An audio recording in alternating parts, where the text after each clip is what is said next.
ស្រីមុំវិចនំឬទេបងគិតសុំជួយវិចអូនដែរមានស្នេហ៍ព្រមដែរឬអ្វី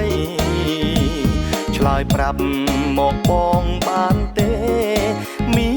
នស្នេហ៍ព្រមដែរឬអ្វីកុំមកផ្លែផ្កាដាច់ថារត់មិនសមដីកុំមកផ្លែផ្កាដាច់ថារត់មិនសមដីត្រឹមតែនំអន់សមមួយល្អីស្រស្រីមិនខ្ចីពឹងទេ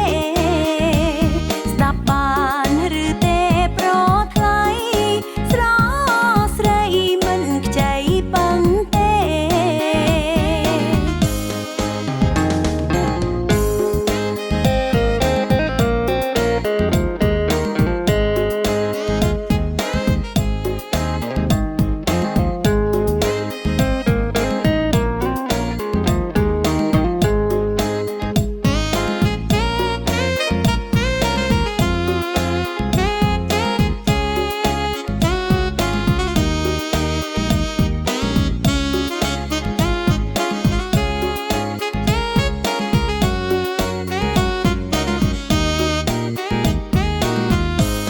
ព្រាមជួយដោយស្មង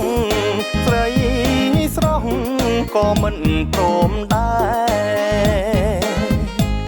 ព្រាមជួយដោយស្មងស្រីស្រស់ក៏មិនព្រមដែរចង់តឆ្អិនសុំភ្លួងបានទេមានមេប្រាប់មករៀមផងសុំភ្លួងតើបានឬទេមានមេប្រាប់មករៀមផងអត់ឃ្លានអ្វីម្លេះប្រនេះសែនខូចកូនឡងអត់ឃ្លានអ្វីម្លេះប្រនេះសែនខូចកូនឡងនំនេះពុំមែនសំរំបងនួនល្អងធ្វើយកទៅវត្តឮទេប្របងនួនល្អងធ្វើយកទៅវត្តអូនឯងយកនំអន្សមទៅវត្តអញ្ចឹងនំអូនឯងមានស្នែងយីយកទៅវត្តឡងណានិយាយផ្ដេសផ្ដាស់មិនខ្លាចបាបទេអី